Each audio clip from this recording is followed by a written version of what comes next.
خوف اور ایمان لازم و ملزوم ہے. حافظ ابن حجر کہتے ہیں کہ بے شک خوف اعلی مقامات میں سے ایک مقام ہے اور ایمان کی لازمی چیزوں میں سے ہے. سورۃ آل عمران میں آتا ہے فلا تخافوہم وخافونی ان کنتم مؤمنین، تم ان سے مت ڈرنا، مجھ سے ڈرنا اگر تم مومن ہو. تو اس آیت میں اکیلے اللہ سے ڈرنے کا حکم دیا جا رہا ہے اور یہ ایمان کا لازمی جزو ہے. جتنا انسان کے دل میں ایمان ہوتا ہے وہ اتنا ہی زیادہ اللہ سے ڈرتا ہے. نیک بندے اور خالص دل کے حامل لوگ ہمیشہ اللہ سے ڈرتے ہیں. یہ انبیاء کی صفت بھی ہے، فرشتوں کی صفت بھی ہے. سورۃ النحل میں آتا ہے وَلِلَّهِ يَسْجُدُ مَا فِي السَّمَاوَاتِ وَمَا فِي الْأَرْضِ مِن دَابَّةٍ وَالْمَلَائِكَةُ وَهُمْ لَا يَسْتَكْبِرُونَ يَخَافُونَ رَبَّهُم مِّن فَوْقِهِمْ وَيَفْعَلُونَ مَا يُؤْمَرُونَ. اور اللہ ہی کے لیے سجدہ کرتی ہے ہر وہ چیز جو آسمانوں اور زمین میں ہے، کوئی بھی چلنے والا جانور ہو اور فرشتے بھی، وہ تکبر نہیں کرتے، وہ اپنے رب سے جو ان کے اوپر ہے ڈرتے ہیں اور وہ کرتے ہیں جو انہیں حکم دیا جاتا ہے. تو اس ڈر کا اصل مقصد کیا ہے کہ بندے کے اندر نیکی کے کاموں کی طرف رغبت پیدا ہو اور برائیاں چھوڑنے کا خوف پیدا ہو. میکائیل علیہ السلام بھی اللہ سے ڈرتے ہیں. جب سے جہنم پیدا ہوئی ہے میکائیل علیہ السلام کبھی نہیں ہنسے. جبرائیل علیہ السلام جن کی بہت شان اور مرتبہ ہے، رسول اللہ صلی اللہ علیہ وسلم نے فرمایا میں اسراء والی رات بلند مرتبہ فرشتوں کے پاس سے گزرا اور جبریل اللہ کی خشیت کی وجہ سے بوسیدہ پالان کی طرح لگ رہے تھے.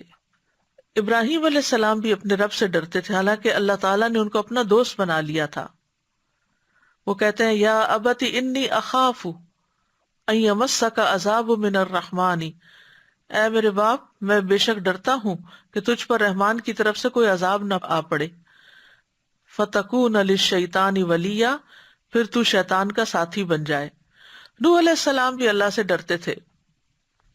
وہ کہتے ہیں اپنی قوم کو انی اخاف علیکم عذاب یوم عظیم. ہود علیہ السلام بھی یہ کہتے ہیں انی اخاف علیکم عذاب یوم عظیم. شعیب علیہ السلام بھی اپنی قوم سے یہ کہتے ہیں وانی اخاف علیکم عذاب یوم محیط.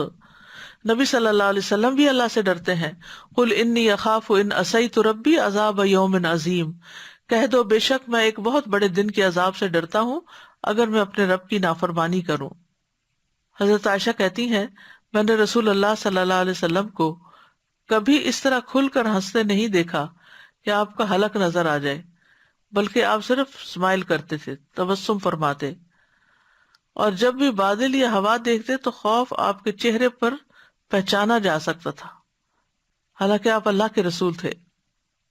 تو میں نے آپ سے عرض کیا یا رسول اللہ جب لوگ بادل دیکھتے تو خوش ہوتے ہیں یہ امید رکھتے ہوئے کہ اس سے بارش برسے گی، لیکن میں آپ کو دیکھتی ہوں کہ آپ بادل دیکھتے ہیں تو ناگواری کا اثر آپ کے چہرے پر ہوتا ہے. تو آپ نے فرمایا اے عائشہ مجھے یہ چیز بے خوف نہیں کرتی کہ اس میں عذاب نہ ہو. یعنی ہو سکتا ہے کہ اسی لپٹے ہوئے بادلوں کی تہوں کے اندر سے کوئی عذاب نہ آ جائے.